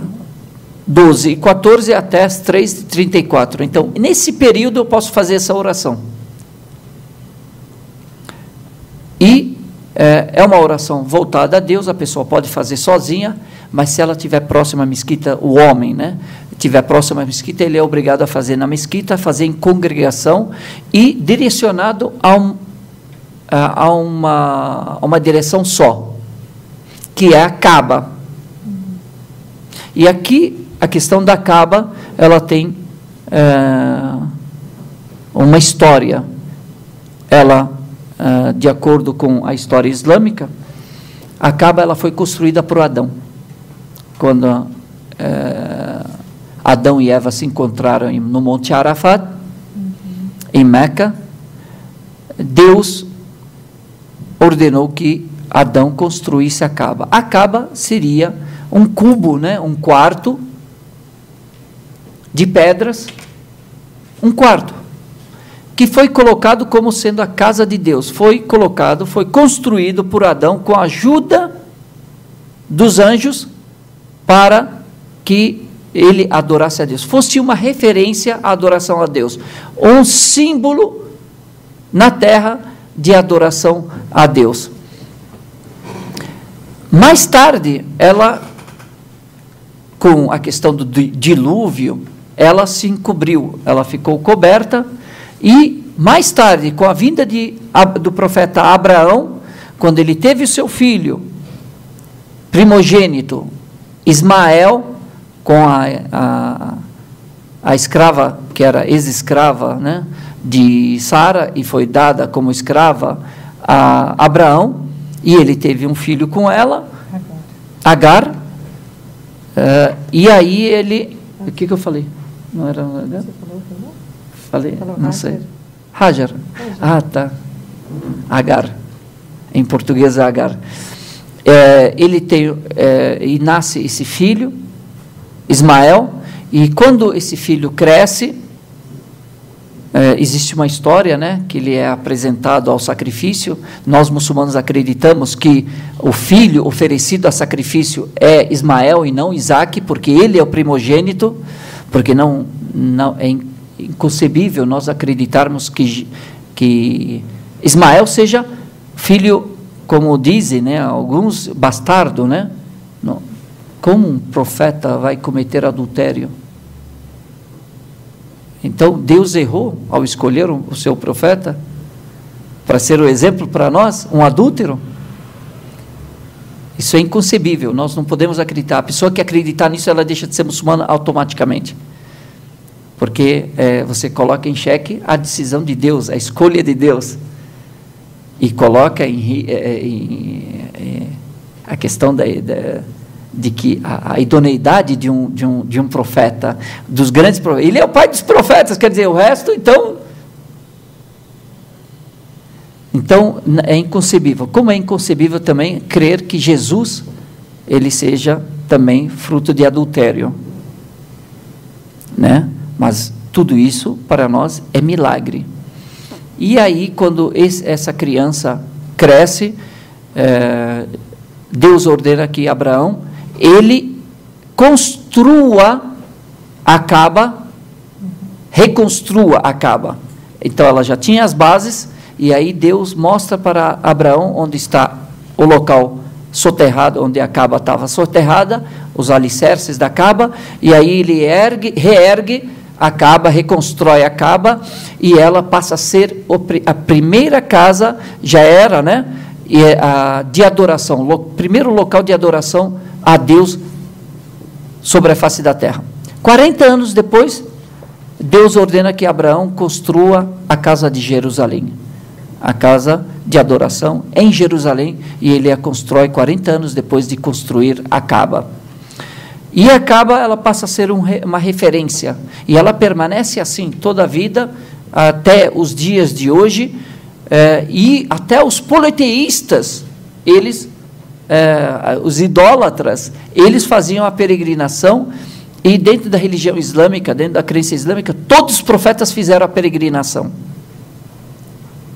Então, todo muçulmano tem que se direcionar a Kaaba, chamamos de Qibla, né, direção, onde quer que esteja. Se estiver na lua, ele vai rezar, vai se voltar a Kaaba. De que forma? Se voltando na direção do planeta Terra, onde estiver. Então, para que isso? É uma forma de disciplina, de organizar os muçulmanos, onde quer que eles estejam, para que um não reze à direita, à esquerda, para cima, para baixo, todos tenham um norte, todos tenham uma direção, uma forma de organizar. E a oração, ela é feita, quando é feita em grupo, se tiverem duas pessoas rezando juntas, uma é líder e a outra é seguidora. E quem é o líder? Ele é escolhido de acordo com o seu conhecimento islâmico, conhecimento do Alcorão. E aí, sempre tem que ter um líder.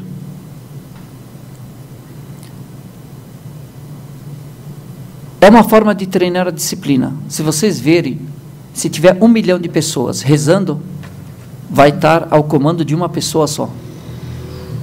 Ao comando de uma pessoa só.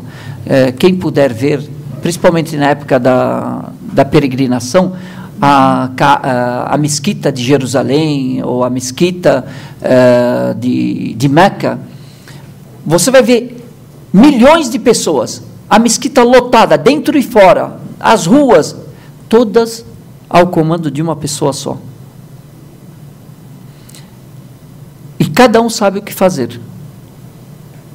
E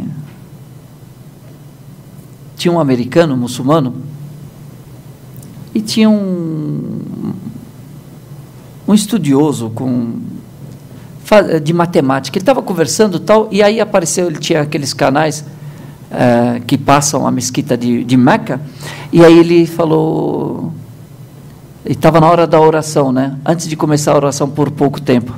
Aí ele perguntou para essa pessoa, quanto tempo leva para organizar todas essas pessoas, enfileirá-las? Aí ele começou a fazer contas, né? Se cada metro quadrado cabe tal, e eu preciso, para organizar pessoas no metro quadrado, tanto tempo, e aí tem tantos metros quadrados ali, eu vou levar isso, eu preciso mais ou menos de um mês e pouco para organizar todo esse número de pessoas. E aí ele falou, então, espera um pouquinho, né? Aí começa a oração e o sheik fala, Allahu Akbar, Deus é maior. Esse é o comando de que iniciou a oração. E aí todas as pessoas enfileiradas, cada um se enfileirando, todo mundo formou aquele círculo, fileiras, uma atrás da outra, todas, e começou a oração. Não levou mais do que 10 ou 15 segundos para organizar todas essas pessoas. Porque essa entrega, cada um sabe que nessa hora eu tenho que fazer a minha oração. Essa entrega, se a pessoa estiver assistindo a novela, né, e está com uma preguiça danada, ou assistindo jogo de futebol e tal, e está esparramado no sofá, ou está fazendo outras coisas, tal, deu hora da oração, aqui que aparece essa entrega. E aí a pessoa, ela tem que fazer, é um compromisso que a pessoa, ela se submete a ela se entrega e ela vai fazer. Então, as 5 orações diárias. A primeira oração é antes do nascer do sol, é a alvorada, chamada de alvorada. A segunda é a partir do meio-dia, né? A partir do... na realidade, a gente não usa, antigamente não se usava o horário, o relógio, não se tinha. Você tem o quê? A posição do sol. E aqui a gente vai, na oração a gente usa o sol. Então, é a alvorada, que tem a ver com o sol, quando começa um clarão, né? Um clarinho assim, antes do nascer do sol. O segundo, quando o sol está a pico e ele se inclina para a parte da direita, da tarde, passa a valer a segunda oração. E esse horário, ele termina quando a sombra da pessoa tem o dobro do tamanho dela, que é o meio da tarde.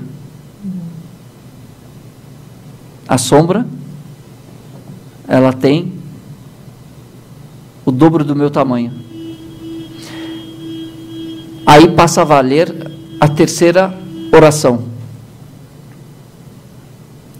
A quarta oração começa ao pôr do sol, que é onde também vira o dia para nós. E a quinta oração passa a valer quando acaba aquele lusco-fusco, aquele facho vermelho no horizonte, no pôr do sol. Quando escurece de vez, passa a valer a quinta oração, e aí ela vale até a alvorada. Então ela tem toda a noite. É uma forma de alimentar o espírito, da mesma forma como alimentamos o nosso corpo, alimentamos o nosso espírito 5 vezes ao dia. Bom, testemunha que Deus é único, que Muhammad, Moisés, Jesus são mensageiros de Deus. Praticar a oração 5 vezes ao dia. O terceiro, pagar o tributo, pagar o zakat, chamado de zakat. Zakat é o imposto que pagamos aos necessitados, uma forma de, podemos chamar nos dias atuais de inclusão social, né? Uma taxa que é dada, é um imposto dado diretamente aos necessitados, uma forma da sociedade olhar pelas pessoas para acabar um pouco com aquele rancor que as pessoas têm por causa da diferença de classes sociais. Muitas vezes o rico não olha para o pobre e o pobre fica rancoroso ou fica tal porque se sente marginalizado ou assim e assim por diante. Então, para acabar com essa desigualdade, para acabar principalmente com os rancores que possam acontecer na sociedade, Deus determina que as pessoas que têm condições, quem são as pessoas que têm condições? Às vezes as pessoas têm 1 milhão guardado e ela acha que não é rica, porque rico é aquele que tem 10 milhões. Então, os muçulmanos, sábios muçulmanos, determinaram qual que é o nível de riqueza. É aquele que tem o seu pão de cada dia, tem o seu sustento e um pouco a mais. Essa é uma pessoa rica do dia. A pessoa que tem o seu sustento do dia e um pouco a mais, essa é uma pessoa tida como rica. Nos parâmetros de zakat, qual que é o limite mínimo? Se a pessoa tiver R$2.000, equivalente a R$2.000 hoje, lucro líquido, paguei todos os impostos, todas as minhas dívidas, não tenho dívida nenhuma, e me sobraram R$2.000 de lucro líquido, e passa 1 ano sobre esses R$2.000, sem eu mexer neles, eu tenho que tirar 2,5% e dá-los ir diretamente ao necessitado, pobre, mais próximo a mim, muçulmano, e dar a ele. O zakat só serve para o muçulmano. Porém, a doação Então, o zaka acontece uma vez por ano. A doação pode acontecer, a pessoa pode fazê-la, praticá-la 10 vezes por dia. E aí vale para o muçulmano e não muçulmano, não importa quem seja. Por quê? Porque os próximos são, na crença, os próximos, eles têm prioridade. Os meus irmãos de fé, eles têm prioridade no zaka. Mas na doação, eu posso dar para quem eu quiser, eu sou livre. E eu posso fazer isso todo dia, quantas vezes eu quiser. Certo? Porque aí é esporádico. Isso, imagine, 2.500 de R$2.000 não é nada, mas imagine que você não é a pessoa que está dando, mas a pessoa que está recebendo. Isso faz o quê? Faz com que o muçulmano, ele sempre esteja antenado, ele esteja com o radar ligado, sabendo quem está ao seu redor. Faz com que o olhar dele não seja mais um olhar, não vejo ninguém. Às vezes você fala para uma pessoa, no seu bairro tem pobre? Ele fala, pobre? Eu só conheço o Farol, só conheço... naquele Farol tem pessoas que pedem dinheiro. Mas e os vizinhos? Faz com que a pessoa ela esteja ligada ao seu vizinho. O profeta Muhammad sallallahu alaihi wasallam, que a paz de Deus seja com ele, com os demais profetas, ele diz: não é verdadeiramente muçulmano aquele que dorme satisfeito e seu vizinho faminto. Tá, como é que eu vou saber que meu vizinho está faminto? Se não tiver visita, se não tiver um bom relacionamento com ele, se eu não conversar com ele diariamente, se eu não falar para ele bom dia, boa tarde, mesmo que não seja muçulmano, não importa. Como é que eu vou saber que ele está necessitado? Se eu não tiver relação com ele, se eu não tiver um contato com ele, se não tiver, ele me visitar e eu visitá-lo, saber as notícias dele. Isso faz o quê? Existe um engajamento social. E aí diminui as diferenças sociais. E assim por diante, porque a religião não é só para você e seu Deus, e você fica tranquilo, e você está feliz e está tudo bem. Felicidade não se alcança com uma pessoa. Você só será verdadeiramente feliz quando todos ao seu redor estiverem no mesmo patamar de felicidade. Quando todos estiverem tranquilos, aí você sente a tranquilidade. Quando a sociedade estiver segura, você sente segurança. Não adianta você... se armar dentro de uma fortaleza e achar que você está seguro. Não. Enquanto as pessoas não sentirem a mesma coisa que você quer, você não estará seguro. Enquanto as pessoas não estiverem felizes ao seu redor, você também não sentirá a plenitude da felicidade.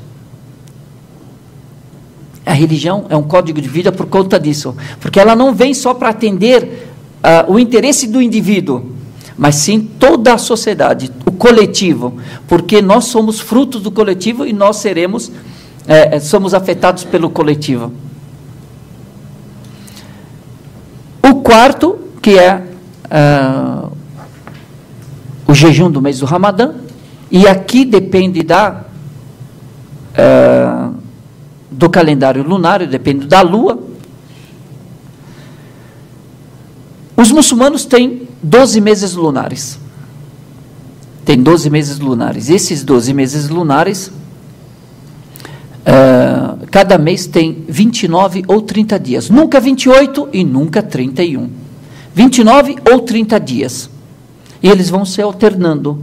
Não alternando assim, esse mês já... Não dá para saber. Só no final do mês é que a gente fica sabendo se esse mês são 29 ou 30 dias. A não ser que os astrônomos que analisam. Tal. Dentro da religião islâmica existe a questão da visão também. Da pessoa se preocupar em estar também antenado, vendo...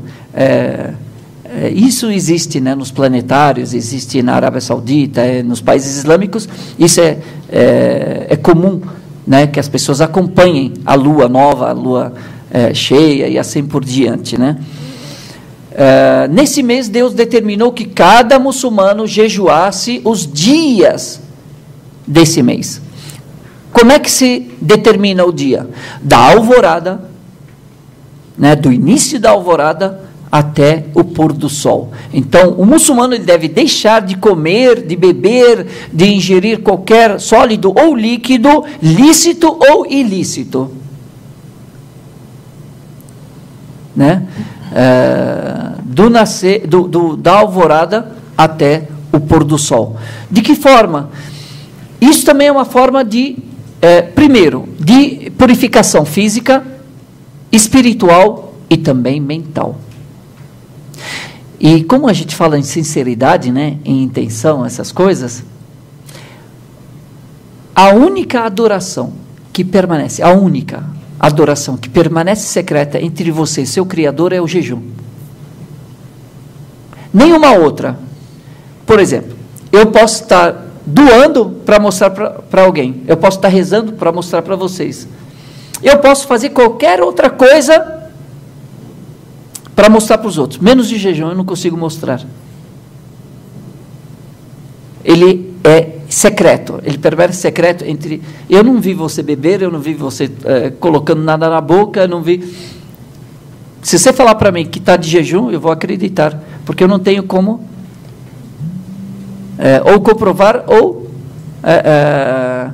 rechaçar essa alegação. Perfeito? E outra, eu posso doar, e aí você fala, oh, que pessoa bondosa, eu posso estar rezando. Jejum, como é que eu vou fazer? Pessoal, hoje eu estou de jejum, tá? Ele está mesmo. Estou nada, tomei metade da garrafa aqui. Mas se eu falar isso para vocês, o cara ficou convencido, né? Daí que você está de jejum? Precisa falar? Você está fazendo para mim ou para Deus?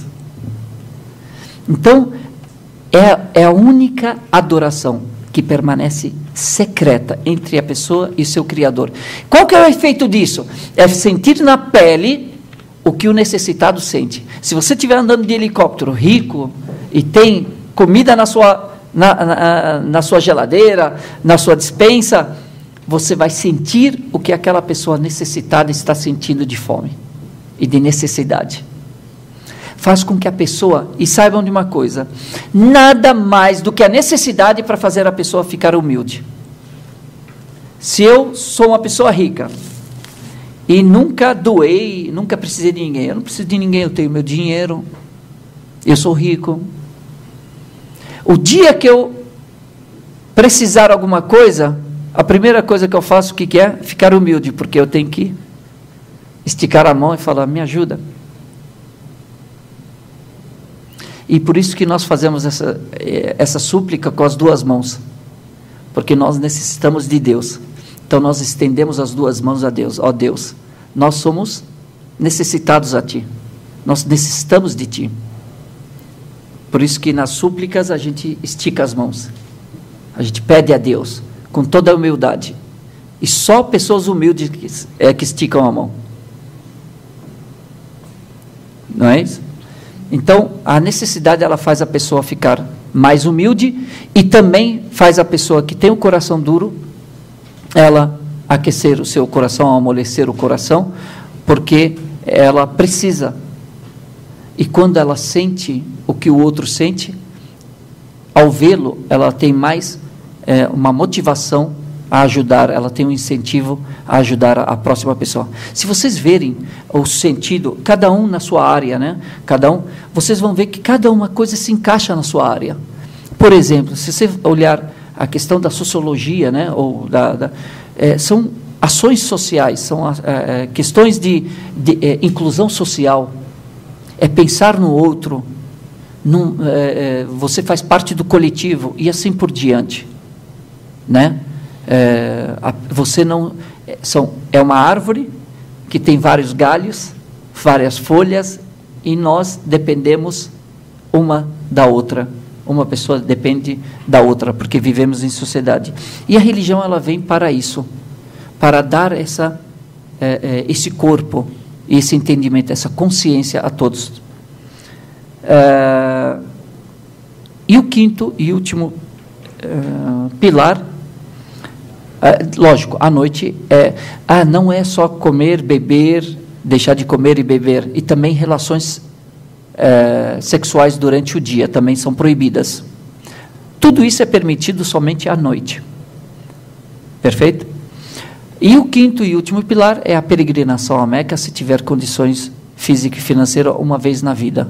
É uma obrigação que Deus coloca, que é reviver a história dos profetas, praticar, e ela tem um intuito maior também, de fazer a pessoa, ela vivenciar um pouco do dia de juízo final. Fazer a pessoa vivenciar um pouco daquilo que será o dia de juízo final. No dia de juízo final, a pessoa que for ressuscitada, morrer e for ressuscitada para o dia de juízo final, ela desejará voltar. Ter mais 5 minutos para poder fazer alguma coisa que ela deixou de fazer, né? Uma boa ação, um arrependimento, alguma coisa. E ela vai falar, puxa, aquele momento que eu passei em branco, podia ter aproveitado. Ó Deus, me dê 5 minutos para voltar. Mas aí já é tarde. Então Deus faz com que nós sintamos, nós vivenciemos um pouco do dia de juízo final nessa terra, porque aqui ainda existe como voltar e corrigir os erros ainda, ou ampliar as boas ações que a gente tenha feito. Então, é uma forma de desapego. A peregrinação consiste na pessoa se desfazer, se desvincular de tudo que é material, da sua vaidade, do orgulho, do seu conforto, sair da zona de conforto, até a roupa. O homem, ele se desapega de tudo isso, do seu poder, da sua riqueza, e ele vai fazer um ritual de retiro físico e espiritual e mental. São rituais de alguns dias, feitos em Meca. São rituais onde você revive os passos dos profetas, tanto de Adão quanto de Abraão. Você se doa. É um ato de sacrifício, sim. É cansativo. Você pode ficar em hotel 5 estrelas, mas você cansa. E você sente, porque são rituais. E você que está se entregando, você que está querendo, você se comprometeu a fazê-lo. E aí, o homem, ele usa somente 2 toalhas brancas. Ele se desfaz de toda a roupa dele. Ele usa 2 toalhas. A mulher vai do jeito que ela, né, coberta, normal. Não precisa dessas 2 toalhas. Porém, o sentimento é o mesmo. E o homem, né, as pessoas... Essas toalhas, elas têm um simbolismo, que são, quando a pessoa morre na religião islâmica, nós damos banho nela, é banhada, né? E ela é envolta com mortalhas, com pano, e ela é enterrada nua, envolta só com esses panos. É feita uma oração sobre ela e é colocada. Essas 2 toalhas, elas simbolizam essa mortalha. É como se a pessoa tivesse morrido e tivesse ressuscitado para o dia de juízo final, sem nada, nua, somente com essas toalhas, estivesse perante Deus, com todas as pessoas ao seu redor, perante Deus. A pessoa, ela vivencia um pouco do dia de juízo final nesse momento, só que nesse momento ela pode voltar, retornar, pedir perdão a Deus e voltar a falar, não, eu vou, já deu medo. Ou, deixei de fazer algumas coisas aí boas que eu tinha, vou voltar para fazer. Ela vivencia um pouco do dia de juízo final. E por isso que o profeta Muhammad, que a paz de Deus esteja com ele e com os demais profetas, ele diz, a pessoa que faz uma peregrinação sincera e correta, e Deus aceita, ela volta para a sua casa como um recém-nascido, livre de todos os seus pecados. de tão forte que é esse ritual. E é forte, pessoal. Quem esteve, né, quem fez, sabe como é forte. E essa é uma obrigação para todos os muçulmanos que tiverem condições físicas e financeiras, tenham saúde e tenham condições de fazer a viagem. Uma pessoa endividada já está isenta. Uma pessoa doente, ela está isenta. Uma pessoa de idade, que não tem condições de fazê-la por causa da idade, ela está isenta. E assim por diante. Então, aqui estamos, né, tem os pilares da fé e os pilares da prática colocados.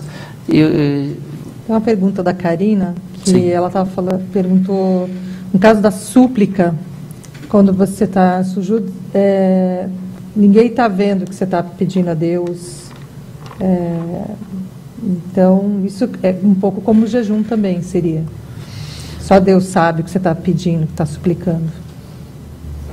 Sim, mas eu posso mostrar. Se eu levantar a mão, ó Deus me abençoe, ó Deus me abençoe, eu posso fazer vocês escutarem. Mas a prostração, se você faz... Ela faz parte da oração. A prostração, ela faz parte da oração. Enquanto eu estou com a cabeça no chão, você consegue me ver, que eu posso estar suplicando ou não. Eu posso estar só querendo mostrar. Na realidade, aqui entra a intenção, mas o ato, a oração, eu posso mostrar sim, como a doação, eu posso mostrar, independente da minha intenção, né? A prática do jejum não pode ser vista, não dá para ser enxergada. Mas a oração, a doação, essas coisas, elas podem ser vistas, podem ser mostradas. Lógico, a súplica ela pode ser mostrada ou não, mas o jejum não tem como ser mostrado. Porque eu posso, se eu falar para vocês que eu estou de jejum, vocês podem colocar em xeque. O que me garante que você está de jejum? Não tem como provar. Ó, minha língua. Antigamente as crianças, os pais falavam, você está de jejum? E a molecada, né?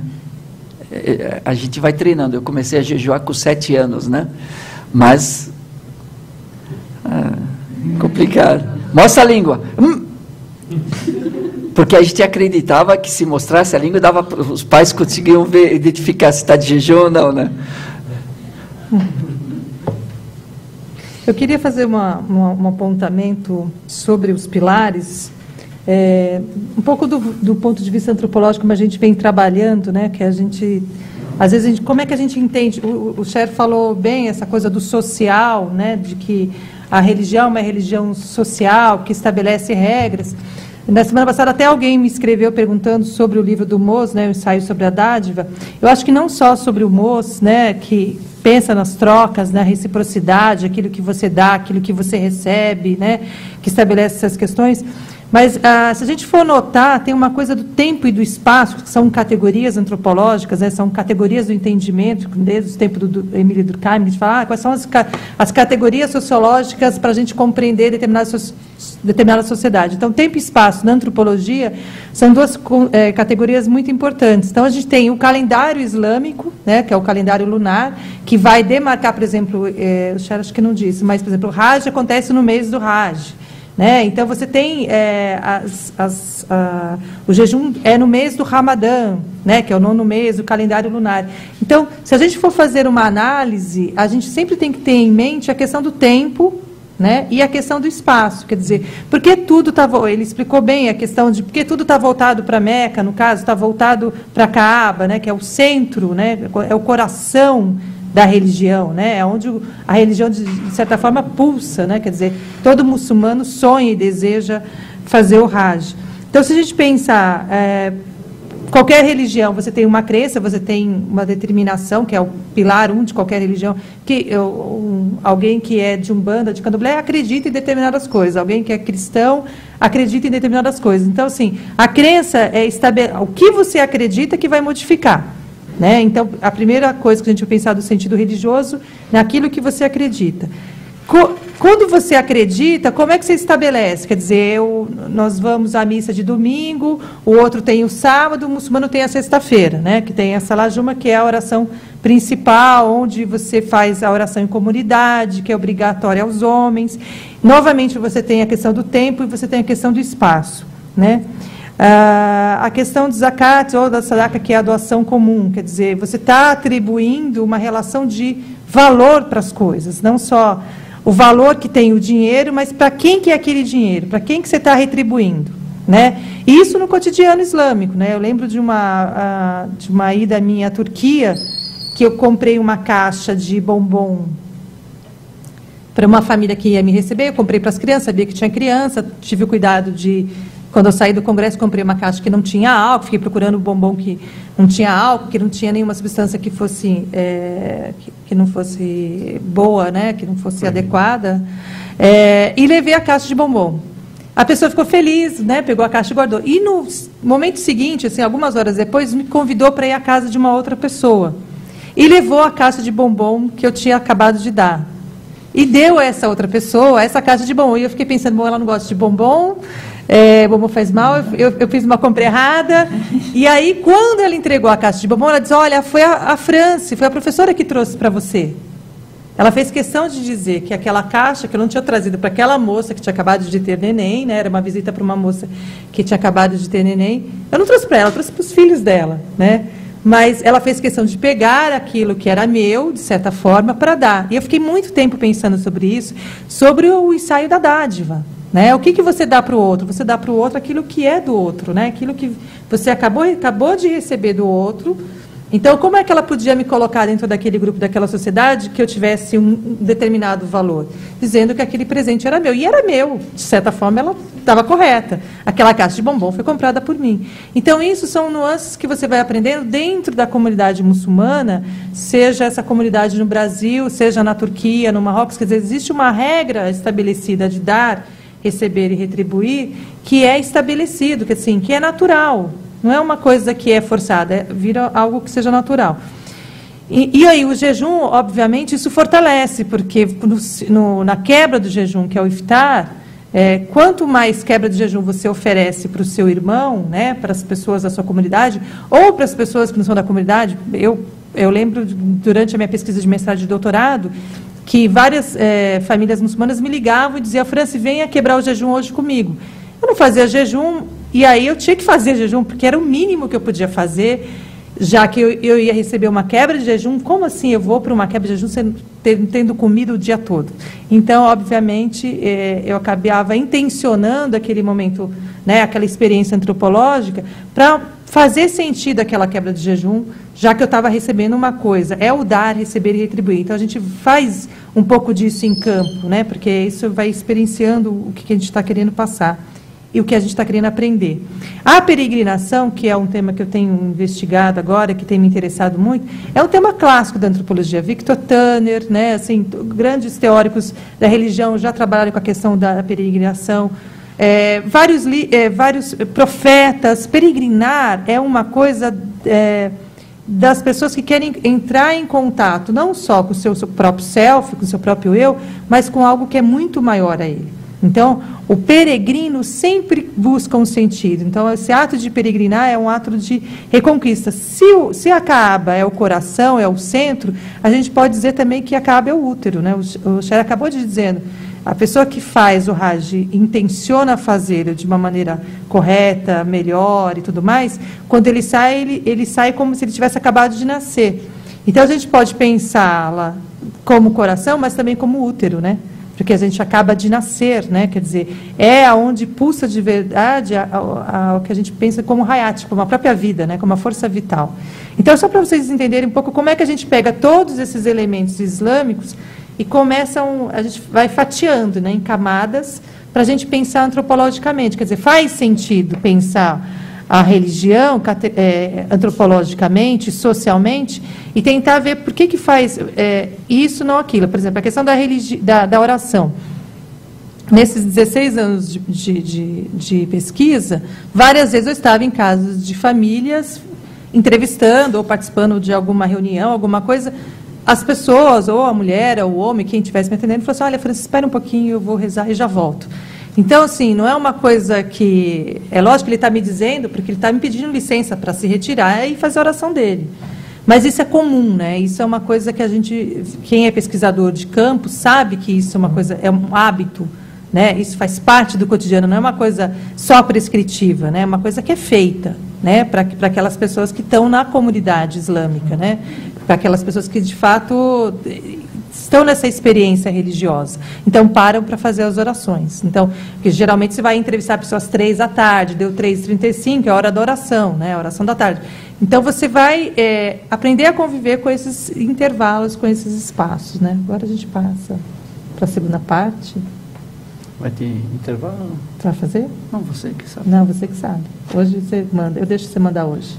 Não, quem manda é a plateia aqui. Vocês querem 5 minutos de intervalo? O pessoal online vai dizer não. Então, vamos fazer 5 minutos, tá bom? Barakallah fiik.